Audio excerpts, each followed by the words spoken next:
मोदी जी, समाज में जहर फैलाने पर आपकी खामोशी देश को बर्बाद कर देगी। एक के बाद एक ऐसी मिसालें आ रही हैं जिसमें मुसलमानों पर हमले की बातें, उनके खिलाफ हिंसा की बातें, हिजाब हलाल को लेकर एक्शन लिया जा रहा है, टारगेट किया जा रहा है, मगर आप खामोश हैं पूरी तरह से। यह तस्वीर आप देख रहे हैं, ये वीडियो देख रहे हैं आप, लखनऊ से 100 किलोमीटर दूर सीतापुर मस्जिद के सामने एक भगवाधारी महंत खड़े होकर कह रहा है कि अगर आप हिंदू लड़कियों को छेड़ोगे तो मैं खुद मुसलमान लड़कियों के साथ दुष्कर्म करूंगा।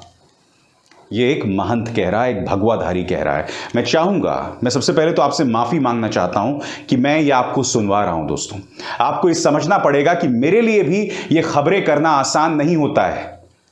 ये तमाम चीजें मानसिक तौर पर मुझ पर भी असर डालती हैं। रात रात भर नींद नहीं आती है जब इस तरह की चीजें मैं देखता हूं। 2 दिन पुरानी खबर है, आज मैं इसलिए कर रहा हूं क्योंकि गुजरात से भी कुछ इस तरह की खबरें आ रही हैं और आप जानते हैं साल के अंत में गुजरात के चुनाव है। और सीतापुर पुलिस का बयान देखिए आपके स्क्रीन पर कि मामले की जांच कर रहे हैं। अरे जांच क्या कर रहे हैं? सामने दिख रहा है व्यक्ति क्या बोल रहा है। दुष्कर्म करने, रेप की धमकी देना, यह इतना बड़ा अपराध है। अब इसी भगवाधारी की जगह कोई दाढ़ी वाला होता, कोई टोपी वाला होता तो तुरंत आपने आतंकवाद की धाराओं में उसे बंद कर दिया होता। मैं समझना चाहता हूं इस मुद्दे पर मुख्यमंत्री आदित्यनाथ तो खामोश हैं ही, प्रधानमंत्री नरेंद्र मोदी क्यों खामोश हैं?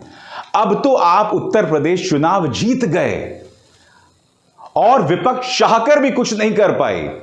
मगर मैं आपसे हाथ जोड़कर प्रार्थना कर रहा हूं कि देश को इस जहरीले दलदल में डालने से बचाइए।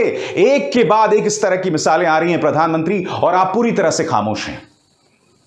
कर्नाटक में क्या हो रहा है?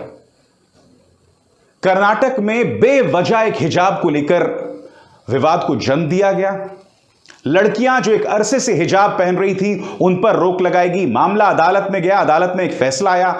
कर्नाटक जैसे राज्य में जो कि दुनिया भर में आईटी का गढ़ है, सूचना प्रौद्योगिकी इंफॉर्मेशन टेक्नोलॉजी का गढ़ है, वहां पर टकराव शुरू हो गया। मैं समझना चाहता हूं प्रधानमंत्री कि आप क्या इन तमाम चीजों को लेकर आपकी सहमति है? क्योंकि आप पूरी तरह से खामोश हैं। आप तमाम मुद्दों पर अपनी राय रखते हैं, आपके पास अपनी राय रखने के ढेरों मंच हैं।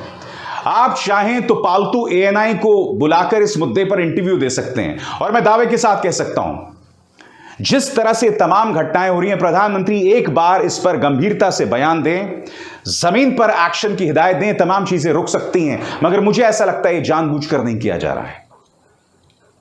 अब ये हलाल को लेकर आपका ये सांसद प्रवेश साहिब सिंह कह रहा है कि भैया पूरे देश में नवरात्र के दौरान नॉनवेज पर रोक लगा दी जाए, और इस हलाल नॉनवेज इन तमाम चीजों के मुद्दे पर आप जानते हैं कि मकसद क्या है, मकसद किसे टारगेट करने का है, सब जानते हैं। प्रधानमंत्री, आपकी खामोशी शॉकिंग है। मैं जानता हूं कि इस साल के अंत में गुजरात चुनाव है, मगर इसका अर्थ यह नहीं कि भारतीय जनता पार्टी जो है वो देश की अमनो सुरक्षा के साथ इस तरह से खिलवाड़ करे। अब मैं आपको बतलाने वाला हूं कि गुजरात में क्या हो रहा है। दोस्तों, गुजरात में भी शॉकिंग चीजें सामने उभर कर आई हैं। फैक्ट चेकर मोहम्मद जुबैर ने अपने ट्विटर हैंडल पर यह चीज पेश की, और मैं आपको बता दूं कि जिस साधु की बात मैंने आपको सुनाई थी, जिस भगवाधारी महंत की बात मैंने आपको सुनाई थी, वो भी जुबैर ने ही अपने ट्विटर हैंडल पर पेश किया है। मैं आपको बतलाना चाहता हूं कि गुजरात में क्या हो रहा है। गुजरात में करीब 5000 त्रिशूल जो हैं बांटे गए हैं। प्रवीण तोगड़िया के खास कोई मनोज जो हैं वो मंच पर हैं, और वो कह रहे हैं कि मुसलमान मर्दों से कहो कि सलमा बजरंगियों का इंतजार कर रही है, मुसलमान मर्द उनके लिए काफी नहीं है। इस तरह के बयानात दिए जा रहे हैं। इस ट्वीट में वो बयान है, और मैं बयान आपको सुनाना नहीं चाहता हूं। अब दूसरा बयान, जब भी हिंदू जो है वो जागृत होता है तो मुजफ्फरनगर होता है। हम शिवाजी की तरह इस त्रिशूल का इस्तेमाल करेंगे अली को मारने के लिए। फिर उसके बाद वो क्या कहते हैं, कश्मीर फाइल्स, जिस तरह से विवेक अग्निहोत्री ने कश्मीर फाइल्स बनाई उसी तरह से गुजरात फाइल्स बनाना चाहिए। क्या नजारा था, बजरंग बली त्रिशूल लेकर उनकी छातियों पर बैठे थे। ये सब गुजरात के अंदर हो रहा है, ये सब उत्तर प्रदेश के अंदर हो रहा है। मैं आपसे समझना चाहता हूं, ये तमाम चीजें करके आप मुसलमानों को डरा दोगे, क्योंकि अल्टीमेटली हर किसी का परिवार है, ठीक है। मगर ये मत सोचिए कि सिर्फ मुसलमान डर रहा है। मेरे जैसा व्यक्ति जो अपने परिवार के साथ सुख शांति से रह रहा है, ये डर मुझ में भी है।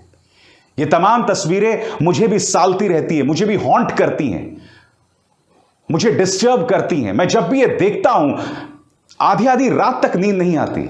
कभी कभी जानबूझकर मैं उसे नजरअंदाज कर देता हूं। और सीधी सी वजह है दोस्तों, मेरे जैसे पत्रकार जो व्यवस्था से सवाल करते हैं, जो व्यवस्था की खामी पर सवाल करते हैं, हमें इन तमाम चीजों पर गौर करना पड़ता है, कभी कभी सुनना पड़ता है लगातार। कभी कभी आप नहीं सुन पाते हो, कभी कभी आप हिम्मत हार जाते हो। आपको इस देश के नागरिक होने के नाते इस बात पर गौर करना पड़ेगा कि आप कब तक इस नफरत में खुद को दफन करते रहेंगे, सिर्फ इसलिए कि एक पॉलिटिकल पार्टी आपके वोट्स हासिल करना चाहती है। आप मुझे बताइए ना, कल को विदेशों से तमाम जो देश हैं वो इस देश में क्यों आकर इन्वेस्ट करेंगे, क्यों आकर अपना पैसा लगाएंगे, अगर हम इस तरह का माहौल इन तमाम कंपनीज को देंगे। हम चाहते क्या है? क्या भारत एक बनाना रिपब्लिक बन जाए? क्या भारत एक फेल्ड स्टेट बन जाए?